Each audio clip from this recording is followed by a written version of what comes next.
Your channel classes with নীল। আমি নীল, তোমাদের mentor, তোমাদের গাইড অ্যান্ড অফকোর্স তোমাদের ফ্রেন্ড। আজকে আমরা করব সরল সুদের সলিউশনের সেকেন্ড পার্ট, যেটাতে আমরা আগের দিনে করেছিলাম 14 পর্যন্ত। আজকে 15 থেকে 20 পর্যন্ত অঙ্ক করে ফেলবো এবং আগের দিনের মতন এই অঙ্কগুলো খুবই ইজি, কোনো ব্যাপারই নয়, খুব ইজিলি আমরা সলভ করে নেবো। তো দেখা যাক ফার্স্ট অঙ্কটা কি আছে। তার আগে তোমরা ফোনটা ডু নট ডিস্টার্ব মোডে করে দাও, না হলে একটা এক্ষুনি মেসেজ চলে আসবে, একটা নোটিফিকেশান এসে যাবে, তখন তোমাদের মনটা সরল সুদ থেকে চলে যাবে আর ব্যাপারটা জটিল হয়ে যাবে। সো স্টার্ট করা যাক। প্রথমে আছে 15 অঙ্ক। 15 অঙ্কটা কি বলেছে? একটি তাঁত সমবায় সমিতি যন্ত্রচালিত তাঁত ক্রয় করার সময় 15,000 টাকা ধার করেন। 5 বছর পর সেই ধার শোধ করতে সমিতিকে 22,125 টাকা দিতে হলো। ব্যাংকের বার্ষিক শতকরা সরল সুদের হার নির্ণয় করো। তো দেখো অঙ্কটা করে কি বুঝতে পারলে আগে সেটা বলো। 15,000 টাকা ধার করেছে, তাহলে নিশ্চয়ই আসলটা হবে 15,000 টাকা। P equals to 15,000। আর কি? আর 5 বছর পর সেই ধার শোধ করতে সমিতিকে 22,125 টাকা দিতে হয়েছে, তাহলে সময়টা কত হবে? 5 বছর। ক্লিয়ার? আর তাদের যেটা দিতে হয়েছে সেটা 22,125 টাকা।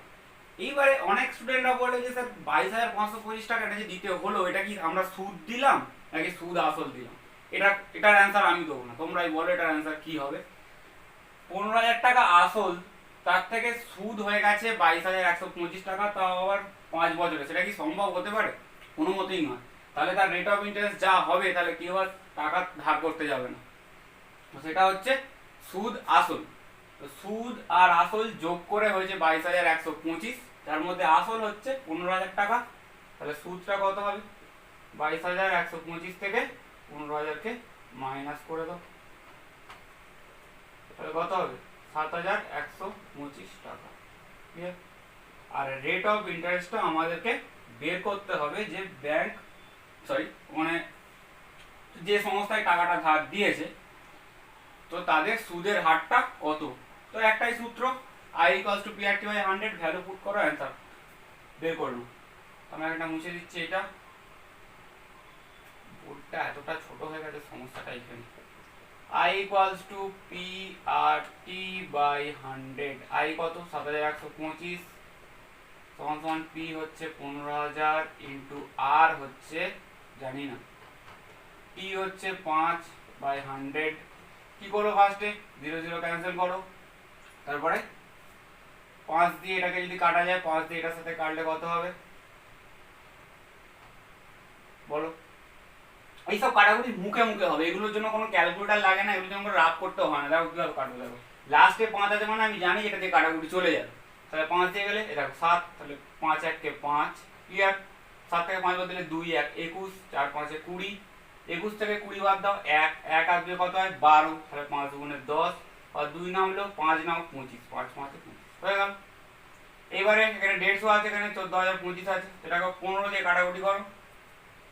তোমাদের যদি ইচ্ছা হয়, তোমাদের যদি মনে হয় 15 দিয়ে কাটাকুটি করতে সমস্যা হচ্ছে, তোমরা 5 দিয়েও করতে পারো। আমি এখানে 15 দিয়ে করে দিচ্ছি। তো এটাকে 15 দিয়ে কাটলে হবে 10, আর এটাকে কাটলে হবে 9 15 135, 7 75 মানে 95। তাহলে আমাদের আলটিমেট কি এলো? 95 ইকুয়ালস টু 10R। তাহলে এখান থেকে আর এর মানটা কত বেরোবে? আর এর মানটা হবে 95/10। 95/10 হলে কত হয়? লাস্ট থেকে এক ঘর আগে দশমিক বসিয়ে দাও, 9.5 অ্যান্সার হয়ে গেল। তো দেখে নেবো এবারে সেকেন্ড অঙ্ক। 16 অঙ্কটা কি আছে বলছে? আসলাম চাচা কর্মক্ষেত্র থেকে অবসর নেওয়ার সময় 1 লাখ টাকা পেলেন। ওই টাকার কিছুটা ব্যাংকে ও বাকিটা পোস্ট অফিসে জমা রাখেন এবং প্রতি বছর সুদ বাবদ 5,400 টাকা পান। তো কি হয়েছে? 1 লাখ টাকা পেয়েছে। 1 লাখ টাকা পেয়ে এবারে সে কি করছে, যে দুটো জায়গাতে জমা করে দেন, একটা ব্যাংকে আর একটা পোস্ট অফিসে। তাহলে আগের দিন আমরা যেমন করেছিলাম, তাহলে একদিকে ব্যাংক কলম করবে আর একদিকে পোস্ট অফিস। হলো?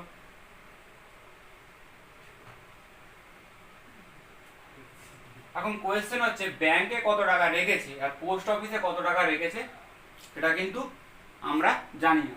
তাহলে আমাদের এখানে এটা ধরে নিতে হবে, কি ধরে নেবো, ধরি ব্যাংকে রাখলো x টাকা, তাহলে ব্যাংকের ক্ষেত্রে আসল হলো x, পোস্ট অফিসের ক্ষেত্রে আসল কত হবে, টোটাল টাকাটা কত 1 লাখ, তার মধ্যে যদি x টাকা ব্যাংকে রেখে দেয় তাহলে বাকি টাকাটা আমরা কিভাবে পাবো তোমরা বলো, নিশ্চয়ই 1 লাখ থেকে x টাকা মাইনাস করবো, তাহলে p equals to 1 lakh minus x টাকা। বুঝেছ, সময় কত দুটোর ক্ষেত্রেই 1 বছর, প্রতি বছর সুদ বাবদ পান, তাহলে প্রত্যেকটা ক্ষেত্রে সময় হচ্ছে 1 বছর, এটারও হচ্ছে 1 বছর। সুদের হার কত, ব্যাংকের হচ্ছে 5% আর পোস্ট অফিসের 6%। বুঝছে, তাহলে এবার কি করব, দুটো সুদ আমাদের বের করতে হবে এবং সেই দুটো সুদ যোগ করলে কত পাবো আমরা 5400। তো সমীকরণ গঠন করে দেবো সিদ্ধ। তার আগে দাঁড়ানো সুদটাকে বের করা যাক, p/100, তাহলে x ইন্টু 5 ইন্টু 1/100, 5 দিয়ে কাটো 20, এখানে কত পেলাম আমরা, এটা x/20। আচ্ছা, এটা i ইকুয়ালস টু কত হবে, p হচ্ছে 1 lakh minus x into t হচ্ছে 1 ইন্টু r হচ্ছে 6/100। হয়েছে, 6 আর 50 কে কাটলে কত হবে, এটা 3, এটা 50, তাহলে এটা কত দাঁড়ালো, 3 দিয়ে যদি গুণ করে দিই আমরা, তাহলে 3 লাখ মাইনাস 3x, 3 দিয়ে গুণ করে 3 lakh minus 3x by 50। Clear? এবারে দেখো আমরা দুটো সুদ পেয়ে গেলাম, ব্যাংকের সুদ হচ্ছে x/20 টাকা আর পোস্ট অফিসের সুদ হচ্ছে এইটা, এই দুটো সুদ যোগ করলে কত হবে 5400 টাকা, সেটাই বলেছি।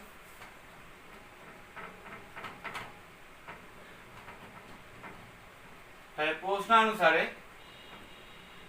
আমরা জানি সমীকরণ দেওয়ার সময় প্রশ্নানুসারে দিতে হয়, এটা হচ্ছে অ্যাকর্ডিং টু কোয়েশ্চেন, ঠিক আছে, e/q। তো x/20 plus 3 lakh minus 3x by 50 equals to 5400। কি করবো, 50 আর 20 লসাগু করবো, কত হবে বলো, লসাগু করার একটা টেকনিক শিখে রাখো, এই সমস্ত ছোট ছোট সংখ্যা লসাগু করলে আলাদা করে লসাগু করতে হয় না, ক্লিয়ার? এখানে যেটা বড় সংখ্যা আছে তাকে দেখবে, ছোট সংখ্যাটাকে বাদ দাও, তাহলে বড় সংখ্যাকে 50। এইবার দেখো বড় সংখ্যাটাকে ছোট সংখ্যাটা দিয়ে ভাগ করা যাচ্ছে কি যাচ্ছে না, 50 কে 20 দিয়ে ভাগ করা যায় না, ক্লিয়ার? তাহলে 50 এর সঙ্গে 2 গুণ করো 100। এবারে দেখো 100 কে ছোটটা দিয়ে ভাগ করা যাচ্ছে কি যাচ্ছে না, দেখো ভাগ করা যাচ্ছে, তাহলে 100ই লসাগু হবে। আমাদের আলাদা করে মৌলিক উৎপাদক বিশ্লেষণ করে যেমন নরমালি আমরা করে থাকি, এই ছোট ছোট সংখ্যার ক্ষেত্রে তখন করার কোনো দরকারই নেই, এবার অটোমেটিক হয়ে যাবে। তাহলে 100 লসাগু হয়ে গেল, 100 কে 20 দিয়ে ভাগ করলে 5, উপরে 5x প্লাস 100 কে 50 দিয়ে ভাগ করলে 2, 2 দিয়ে 3 কে গুণ করলে কত হবে বলো, 6 লাখ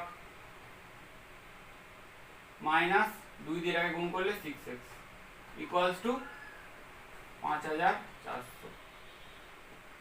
और 5x আর মাইনাস 6x কত হয়, মাইনাস x প্লাস এটা বসে গেল 6 লাখ ইকুয়ালস টু 5400, আর এই 100 যদি গুণ হয়ে যায় তাহলে 5400 পর আরো দুটো জিরো হয়ে যাবে,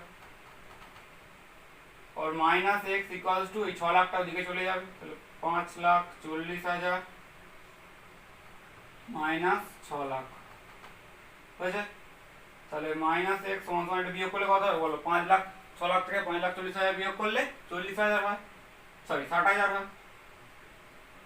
এখানে হয়ে যাবে মাইনাস, তো মাইনাস মাইনাস ক্যান্সেল হয়ে গেল, তাহলে x ইকুয়ালস টু কত পড়ে রইল 60,000 টাকা। তাহলে আমরা ধরেছিলাম ব্যাংকে x টাকা রেখেছে, তাহলে ব্যাংকে রাখলো 60,000 টাকা, তাহলে পোস্ট অফিসে কত রাখবে, 1 লাখ থেকে 60,000 বাদ দাও, 40,000 টাকা উত্তর হয়ে গেল। শেষ। নেক্সট অঙ্কটা দেখা যাক, নেক্সট অঙ্কটা তোমরা দেখে নাও বইতে, ওই অঙ্কটা আর এই অঙ্কটা একদম সেম, ঠিক আছে, শুধু জাস্ট ডিজিট গুলো চেঞ্জ আছে, নাম্বার গুলো আলাদা, বাট অঙ্কটার সেন্সটা একদম একই। তো ওটা আমরা করছি না, ওটা তোমরা বাড়িতে করে নেবে। হ্যাঁ, যদি প্রবলেম হয় দেন আমাকে ফেসবুকে ছবি পাঠিয়ে দাও, হোয়াটসঅ্যাপে পাঠাও, ইমেলে পাঠাও, যেখানে ইচ্ছা সেখানে পাঠাও, আমি অ্যান্সার করে তোমাদের পাঠিয়ে দেবো। ক্লিয়ার? তোমরা স্টাডি করে যাও, পড়াশোনা করে যাও, যা যা দরকার, যতটা সাপোর্ট দেওয়ার দরকার ততটা আমি দেবো, সেই রেসপন্সিবিলিটি আমার, কিন্তু পড়াশোনাটা তোমাদের করতে হবে, তোমরা জাস্ট পড়াশোনাটা করে যাও। এবারে 18 অঙ্ক। 18টা কি বলছে, কোন ব্যাংক বার্ষিক 5% হারে সরল সুদ দেয়, ওই ব্যাংকে দীপুবাবু বছরের প্রথমে 1,000 টাকা জমা দেয় 3 মাস পর, তুমি যখন টাকা তুলে নাও 3 মাস পর আবার তুমি 1,000 টাকা জমা নিয়ে দেন, 2 বছর সেই দীপুবাবু কত টাকা পাবে। দেখো একটা অঙ্ককে যখন বুঝবে না লেখা অঙ্কগুলোকে, তখন নিজেকে সেই জায়গায় নিয়ে চলে যাও, নিজেকে সেই জায়গায় চলে যাও। দীপুবাবুর কথা বাদ দাও, চলে গেছো তুমি। ভাবো যে তুমি একটা ব্যাংকে গেছো, সেখানে প্রথমে তুমি 15,000 টাকা জমা দিয়েছো, প্রথমে 15,000 টাকা জমা দিয়েছো। 3 মাস পর, 3 মাস কেটে গেছে, 3 মাস পর তুমি কি করলে, 15,000 থেকে 3,000 টাকা তুলে নিলে, ঠিক আছে। 3,000 টাকা তুলে নিলে তাহলে কত পড়ে থাকে, 15,000 মাইনাস 3,000। 3,000 টাকা তুলে কি করলে, ফার্নিচার দোকানে গেলে, কোন ফার্নিচার দোকান, কাকলি ফার্নিচার, দামে কম মানে ভালো, এখন ট্রেন্ডিং চলছে। কাজ না থাকলে লকডাউন এফেক্টে যা হয়, ইনফরমেটিভ নিউজের থেকে ফালতু নিউজ ট্রেন্ডিং বেশি হচ্ছে আজকাল। তো যাই হোক, তো এটা কোথায়, 12,000 টাকা। এইটা আরো 3 মাস ব্যাংকে রইলো, তারপরে তুমি আবার গিয়ে কি করলে, 8,000 টাকা জমা দিয়ে দিলে। 12,000-এর থেকে আরো 8,000 যোগ হলো, তাহলে কত হলো, 20,000 টাকা। এই 20,000 টাকাটা বছরের শেষ পর্যন্ত ব্যাংকে থাকলো। বছরের শেষ মানে তোমার 3 মাস, এদিকে 3 মাস, 6 মাস অলরেডি হয়ে গেছে। এবার 1 বছর মানে কত, 12 মাস হয়, তাহলে 12 মাস থেকে 6 মাস বিয়োগ দিলে কত হয়, আরো 6 মাস পড়ে থাকে। তাহলে এই টাকাটা কতদিনের জন্য খাটলো, 6 মাসের জন্য, বুঝছে। এইবার তোমাকে এইটা হচ্ছে আমরা দেখে নিলাম, স্ট্রাকচারটা করলাম অঙ্কে। এবার আমরা অঙ্কটা করব।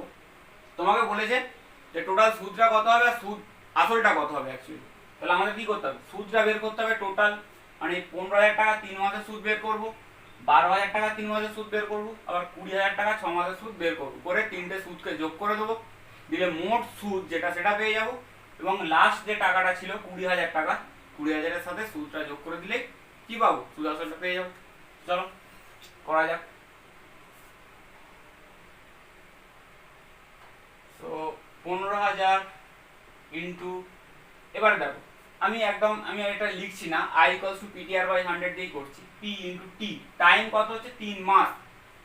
যেমনটা আমরা দেখেছিলাম যে যেহেতু সুদের হারটা, রেট অফ ইন্টারেস্টটা এখানে কত দিয়েছে, 5% দিয়েছে, এবং সেটা বার্ষিক 1 বছরের হিসাবে। তাহলে মাসটাকে কি করতে হবে, আমাদের বছরে নিয়ে যেতে হবে। 3 মাসকে আমরা যদি বছরে নিয়ে যাই তাহলে এটা কত হবে, 3/12, কারণ আমরা জানি মাস থেকে বছর গেলে 12 দিয়ে ভাগ করতে হবে, ইন্টু এবারে কি হবে, আর কত, 5/100, ক্লিয়ার।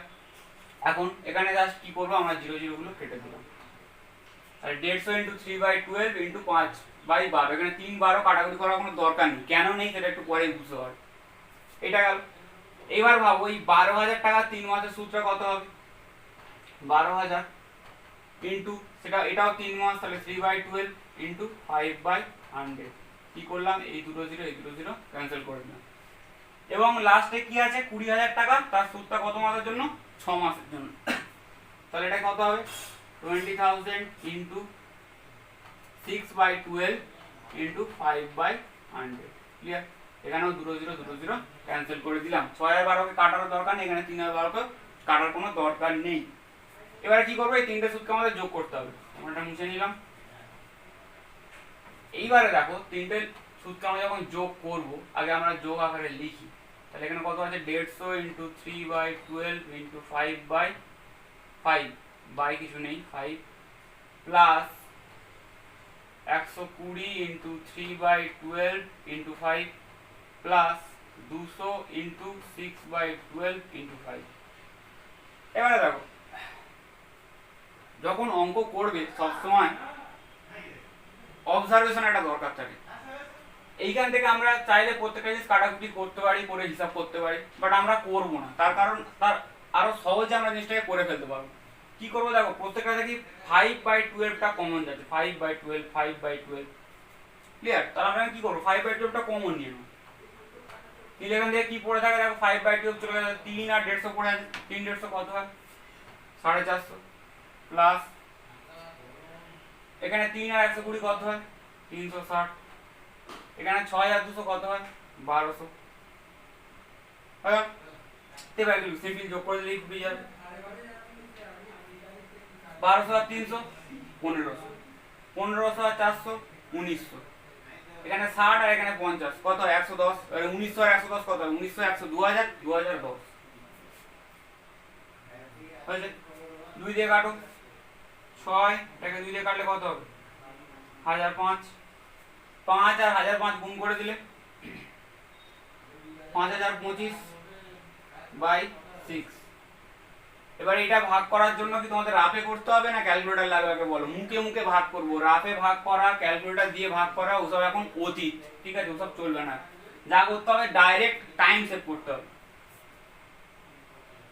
6 দিয়ে করলে 6 48 হলো, 2 22 কত যাবে, তারপরে 3 6 18, 22 থেকে 18 বাদ দিলে 4, 4 আর 5 45, 45 কত যাবে 77 42 হয়েছে। 45 থেকে 42 বাদ দিলে 3 পড়ে থাকবে, একটা দশমিক দিলাম, তাহলে 3 এর পাশে একটা জিরো চলে এলো 30, 6 দিয়ে গেলে 5 30। তো বলো এই ভাগটা করার জন্য কি রাফে ভাগ করতে হলো আমাদের? রাফে ভাগটা ওসব এখন আর চলে না, এখন ডিজিটাল যুগ হয়ে গেছে, তো আমাদেরকেও ডিজিটাল স্পিডে ক্যালকুলেশন করতে হবে, ক্লিয়ার? তো 837.5 টাকা হয়ে গেল। এটা হচ্ছে টোটাল সুদ, এটা হচ্ছে টোটাল সুদ। আর মোট আসলটা, লাস্ট যে আসলটা ছিল, মোট আসল মানে লাস্ট যে আসলটা ছিল সেটা কত ছিল 20,000 টাকা। তাহলে সুদ আসল কত হবে 20,000 এর সাথে এটা যোগ, এটা যোগ করলে কত হবে 20,837.5 বুঝছে? এটা হচ্ছে অ্যান্সার। তো চলো এই অঙ্কটা হয়ে গেল, নেক্সট দেখা যাক কি অঙ্ক আছে।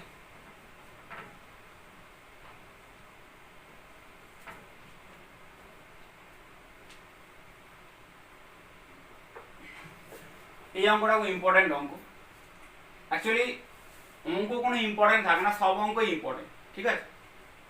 তো সেই জন্যই অ্যাজ এ টিচার আমি কোনো স্টুডেন্টকে সাজেশন দিই না যে হ্যাঁ এইটা করে যাও, সেইটা করে যাও, এটা করবে, ওটা করবে, ওটা পড়বে না, ওটা পড়বে না, এই জিনিসটা ঠিক না। অঙ্কের ক্ষেত্রে কখনো সাজেস্টিভ হওয়াটা একদমই উচিত নয়। তো বলছে রহমত চাচা একটি বাড়ি তৈরি করার জন্য বার্ষিক 12% সরল সুদের হারে 2,40,000 টাকা ব্যাংক থেকে ধার নেন। তো রহমত চাচা এখানে আছে, তুমি রহমত চাচাকে সরিয়ে তুমি নিজে ওই জায়গায় চলে যাও, ঠিক আছে? ভাবো যে তুমি ধার নিচ্ছ 2,40,000 টাকা 12% সরল সুদের হারে, যেখান থেকে একটা ব্যাংক থেকে ধরো হোম লোন নিয়েছো তোমরা 2,40,000 টাকা। ধার নেওয়ার 1 বছর পর বাড়িটি প্রতি মাসে 5,200 টাকা ভাড়া দেন। ধার নেওয়ার কত বছর পর তুমি বাড়ি ভাড়া হার থেকে করবে? তুমি ধার নিলে কত 2,40,000। আগে গল্পটাকে সাজানো যাক, তারপরে অঙ্ক করবো। আগে গল্পটা বুঝি তবে তো করবো, আমরা যদি না বুঝতেই পারলাম তাহলে আর করবো কি করে? 2,40,000 ক্লিয়ার? এই টাকাটা কি করেছো তুমি? একটা ব্যাংক থেকে ধার নিয়েছো, সেটা ব্যাংকের সুদ কত 12% সুদ, এটা তাহলে আসল হয়েছে। এবারে ওই 2,40,000 টাকা যেটা তুমি ধার করেছিলে সেটাকে নিয়ে কি করলে একটা বাড়ি বানালে, হয়েছে? একটা তোমার পছন্দ মতো একটা বাড়ি বানিয়েছো। যদি এখন 2,40,000 টাকা বাড়িটারি কিছু বানানো যায় না, বনে দিতে দিতেই বাড়ি 2,40,000 টাকা শেষ হয়ে যাবে, সেরকম বাড়ি বানাতে গেলে। তো যাই হোক 2,40,000 টাকা তুমি ধার নিয়েছো 12% সরল সুদের হারে, যেটা নিয়ে কিনা তুমি একটা বাড়ি বানিয়েছো। এইবারে তার 1 বছর পর, তোর বাড়ি বানাতে বানাতে তোমার 1 বছর কেটে গেছে, ঠিক আছে? তারপর তুমি সেই বাড়িতে বাড়ি ভাড়া বসিয়েছো। বাড়ি ভাড়া ভাড়াটিয়ারা এসে তোমার বাড়িতে থাকছে এবং তুমি বলেছো প্রত্যেক মাসে 5,200 টাকা ভাড়া। 5,200 টাকা ভাড়া কত 1 মাস, ঠিক আছে? তোমাকে এখানে জিজ্ঞাসা করেছে যে তাহলে এই লোনটা যে নিয়েছিলে এর কত বছর পর শুধুমাত্র বাড়ি ভাড়ার আয় থেকে তোমার এই লোনটা সুদ আসল সমেত শোধ হয়ে যাবে। বোঝা গেছে ব্যাপারটা? যে কত বছর পর এটা এই 2,40,000 টাকা একটা সুদ হবে। তার সঙ্গে 2,40,000 যোগ করলে সুদ আসল হবে, যেটা তোমার ব্যাংকে রিটার্ন দেবে। ব্যাংক তো তোমার ছেড়ে দেবে না যে হ্যাঁ 2,40,000 টাকা দিয়েছি তোকে দিতে হবে না, বা তুই যা ইচ্ছা কর, সেটা তো সম্ভব নয়। তাহলে ব্যাংকে ফেরত দিতে হবে সুদ আসলটা। এবং এখানে বলছে সেটা তুমি শুধু বাড়ি ভাড়ার টাকা থেকেই দিয়ে দেবে। তুমি বলছো যে আমাকে আর অন্য কোনো ব্যাংক থেকে টাকা পাওয়া ভাঙাতে হবে না, বাড়ি ভাড়া থেকে যাই পাই নেবো নিয়ে দিয়ে দেবো, চলো ব্যাংকের লোন শেষ, ক্লিয়ার। এইবারে বাড়ি ভাড়া 5,200 টাকা এক মাস, তাহলে ভাবো যে বছরে কত হচ্ছে, নিশ্চয়ই 12 দিয়ে গুণ করতে হবে। 5,200 ইন্টু 12 কত টাকা হবে, 0 0 বসে গেল, 24 4 5 2 5 12 60 2 62। তাহলে বাড়ি ভাড়া থেকে তোমার এক বছরে আয় হচ্ছে 62,400 টাকা। এইবারে তুমি হিসাব করছো তাহলে কত বছর পর বাড়ি ভাড়া থেকে শোধটা দেবো। তুমি ধরে নাও যে সময়টা হচ্ছে x বছর, সময়টা হচ্ছে x বছর, ঠিক আছে। যে x বছর পর যা সুদাসল হবে সেই সুদাসলটাই হচ্ছে বাড়ি ভাড়ার আয়ের সমান হবে। মানে এইটা x -1 বছর খেটে যে টাকাটা হবে, কেন -1 বছর, কারণ যখন তুমি লোন নিয়েছিলে তার এক বছর পর থেকে বাড়ি ভাড়াটা তুমি পাচ্ছ। যখন থেকে লোন নিয়েছে তখন থেকে বাড়ি ভাড়াটা পাবে কি করে, তাই না? তো সেই জন্য এইটা যদি x বছর হয় তাহলে এই টাকাটা তোমার হবে x -1 বছরের টাকা। মানে x -1 বছরের এই 62,400 টাকা নিয়ে তুমি x বছরের ব্যাংকের সুদ আসলটা শোধ করে দিতে পারবে। এটা ক্লিয়ার হয়ে গেছে তোমাদের কাছে। সো এবার তাহলে কি করবো, এটাকে গুণ করে দাও। 62,400 কে x দিয়ে x - 1 দিয়ে গুণ করলে কত হবে, 62,400 x - 62,400 হলো। এইবারে এইটার সুদ আসল আমরা যদি বার করি তাহলে i = কত হবে, p/100, p মানে 2,40,000, 2,40,000 ইন্টু r মানে হচ্ছে 12 ইন্টু t হচ্ছে x বছর বাই 100। এখানে আমরা কি করবো, জাস্ট 0 0 কে ক্যান্সেল করে দাও, আর এখানে কি 12 দিয়ে এটাকে গুণ করে দাও। তো দুটো 0 বসলো, 12 দিয়ে 4 12 48 আর 8 হাতে রইলো 4, 12 × 24 4 28, এত x টাকা। সুদ বেরোলো কত, 28,800 টাকা। এবারে সুদ আসল বের করে দাও, তাহলে কত হবে, 2,40,000 এর সাথে 28,800 যোগ হয়ে যাবে, ক্লিয়ার। তাহলে এইবারে তুমি বাড়ি ভাড়া থেকে যে আয়টা তোমার হয়েছে, যে টাকাটা পাচ্ছ, সেই টাকাটা দিয়ে তুমি ব্যাংকের সুদ আসলটা শোধ করবে। তাহলে এই টাকাটাই হবে এই টাকাটা। প্রশ্ন অনুসারে এটা সমান সমান এটা, দুটো টাকার অ্যামাউন্ট সেম, আমরা করে ফেলছি। और 2,40,000 plus 28,800 x equals to 62,400 x minus 62,400। গরম তো ভালোই হচ্ছে, গরম পড়েছে অনেক, বাট পাখা চালাবার উপায় নেই, সাউন্ডের প্রবলেম হয়ে যাবে। আমরা খুব তাড়াতাড়ি মাইক নিয়ে নিচ্ছি যাতে অতটা অসুবিধা হবে না। দেখা যাক তারপরে কি করা যায়। সো x গুলোকে একদিকে নিয়ে নাও, তাহলে 28,800 x minus 62,400 x equals to, এদিকে মাইনাস 62,400 ছিল আর এটা প্লাস ছিল, দিয়ে গেলে এটা মাইনাস হবে, তাহলে 2,40,000, ক্লিয়ার। এবার থেকে একটা বিয়োগ দিলে কত হয়, 0 0 6 3 3, 33,600। যেহেতু এটা বড় সংখ্যা তাহলে মাইনাস এক্স ইকুয়ালস টু, আর এই দুটো মাইনাস মাইনাসে প্লাস হবে, বাট চিহ্ন মাইনাসই বসবে, আর এই দুটো যোগ হয়ে যাবে। তাহলে 2,40,000 আর এদিকে হচ্ছে তোমার 60,000, 3 লাখ আর এদিকে 2,400, তাহলে 3,02,400 হয়েছে। কারণ মাইনাস মাইনাস ক্যান্সেল হয়ে গেল, তাহলে এক্স ইকুয়ালস টু 3,02,400 বাই 33,600, দুটো ক্যান্সেল হয়ে গেল। এবার দেখা যাক ভাগ করা যায় কিনা। তো দেখা যাক কত দিয়ে যাবে, 3 দিয়ে দেখো 30 গেলে কত দিয়ে হয়, 3 9 27, 3 10 30, 10 তো যাবে না, তাহলে বেশি হয়ে যাবে, তাহলে 9 দিয়ে এটা মিলে যাবে, তাহলে 9। তোমাদের যদি প্রবলেম হয় তোমরা ছোট ছোট করে কাটাকুটি করতে পারো, অসুবিধা নেই। তাহলে 9 বছর, তার মানে তুমি যে লোন নিয়েছিলে তার 9 বছর পরে তোমার বাড়ি ভাড়া যে আয়টা থেকে এই লোনটা সুদ আসল সমেত শোধ করে দিলাম, যে হ্যাঁ তোমার লোন শেষ। এবারে আজকে আমাদের লাস্ট অঙ্ক কি বলেছে, রতিনবাবু তার 2 মেয়ে প্রত্যেকের জন্য ব্যাংকে এমনভাবে টাকা জমা রাখেন যাতে প্রত্যেক মেয়ের বয়স যখন 18 বছর হবে তখন প্রত্যেক মেয়ে 1,20,000 টাকা করে পাবে। ব্যাংকের বার্ষিক সরল সুদের হার 10% এবং মেয়েদের বর্তমান বয়স 13 আর 8 বছর হলে তিনি প্রত্যেক মেয়ের জন্য ব্যাংক কত টাকা রেখেছেন। এখানে 2 মেয়ের কথা বলা হচ্ছে, ক্লিয়ার? এখানে 2 মেয়ের কথা বলা হচ্ছে, বড় মেয়ে আর ছোট মেয়ে। বড় মেয়ের বয়স কত? 13 বছর।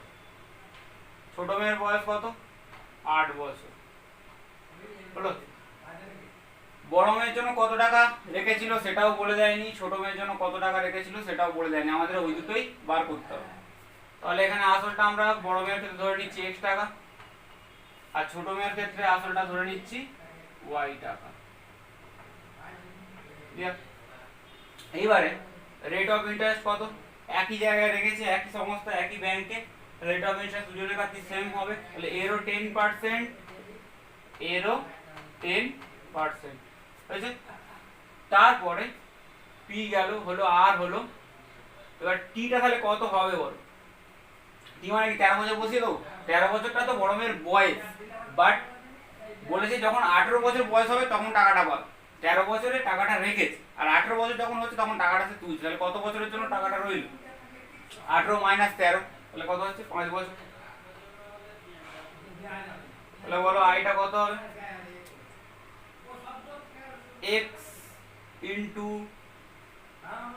p into r 10 into t by 100, এটা কত হবে? 550, 50 বাই 100 মানে 2, মানে 0 0 5 10 তাহলে 2, তাহলে x বাই 2। এটা সুদ হলো। এবার সে যে 1,20,000 টাকাটা পাচ্ছে সেটা কি সুদ? না, সেটা সুদ আসল। তাহলে আমাকে সুদ আসলটা বের করতে হবে। তাহলে x প্লাস x বাই 2, তাহলে p প্লাস i কত হলো? x plus x by 2। এটা ক্যালকুলেশন করলে কত হবে? এর জন্য আমার লসাগু করার দরকার নেই, কোনাকুনি গুণ করে উপরে যোগ করে দাও, ঠিক আছে? এর একটা লাইন টানো, বাই চিহ্ন দাও, নিচে যেটা আছে হর বসে গেল, কোনাকুনি গুণ করো 2x, তার সঙ্গে একটা যোগ করলে 3x হয়ে গেল, 3x বাই 2 হয়েছে। তো এইবারে প্রশ্নানুসারে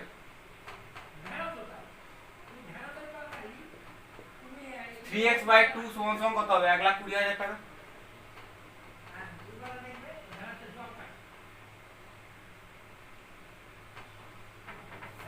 তাহলে বলো এখান থেকে x এর মানটা কত বার হবে? এইটা এর সাথে গুণ হবে, এটা এর সাথে ভাগ হবে। তাহলে 1,20,000 ইন্টু 2 বাই 3, এটা কত হবে? 3 দিয়ে 1,20,000 কে কাটলে 40,000, 40,000 কে 2 দিয়ে গুণ করলে 80,000, বুঝলে? এটা পেয়ে গেলে এবার ছোট মেয়ের ক্ষেত্রে সেম ভাবে ক্যালকুলেশন আমরা করে নেব। বড় মেয়ের জন্য 80,000 টাকা রেখেছে, ছোট মেয়ের জন্য তাহলে কত হবে? এখন দেখো আমরা ডাইরেক্ট p প্লাস i করছি, সুদ আসলটা ইকুয়ালস টু 1,20,000, বুঝলে? p মানে হচ্ছে y প্লাস i হচ্ছে p আর t বাই 100, তাহলে y ইনটু t, এটা কত হবে? 8 বছর এখন বয়স, পাবে 18 বছর, তাহলে কত বছর থাকছে? 10 বছর, ইনটু আর এখানে 10 বাই 100 সমান সমান 1,20,000, और y প্লাস 10 আছে 100, 100 কেটে গেল, তাহলে y শুধু y পড়ে রইল 1,20,000 টাকা। তাহলে 2y হবে, 2y সমান 1,20,000, তাহলে y সমান সমান 2 দিয়ে এটাকে ভাগ করে দিতে হবে, তাহলে 60,000 টাকা হয়েছে। তাহলে হয়ে গেল, বড় মেয়ের জন্য 80,000 টাকা রেখেছিল এবং ছোট মেয়ের জন্য 60,000 টাকা রেখেছিল। হলো? এই হচ্ছে আজকে আমরা 15 থেকে 21 দাগের অঙ্ক সব করে নিলাম। আর একটা পার্ট হবে এই সরল সুদের, যেটাতে এর পরে যে অঙ্কগুলো আছে এমসিকিউ এর অঙ্ক, এসএকিউ এর অঙ্ক, সত্য মিথ্যার অঙ্ক, শূন্যস্থান পূরণ যা যা আছে সব করে ফেলবো, আর সরল সুদ চ্যাপ্টারও শেষ হয়ে যাবে এবং তারপরেই আমরা স্টার্ট করব বৃত্ত সম্পর্কিত উপপাদ্য। যদি তোমাদের কোনো অসুবিধা থাকে কোনো চ্যাপ্টারে, কোনো স্পেসিফিক চ্যাপ্টারে, যেখানে স্যার আমাদের এই চ্যাপ্টারে অসুবিধা আছে, এই চ্যাপ্টারটা করালে ভালো হয়, তাহলে সেটা অবশ্যই কমেন্ট বক্সে কমেন্ট করবে, আমি তখন সেই চ্যাপ্টারটা শুরু করে দেবো। ক্লিয়ার হলো? তো আজকের মতো এই পর্যন্তই। টাটা।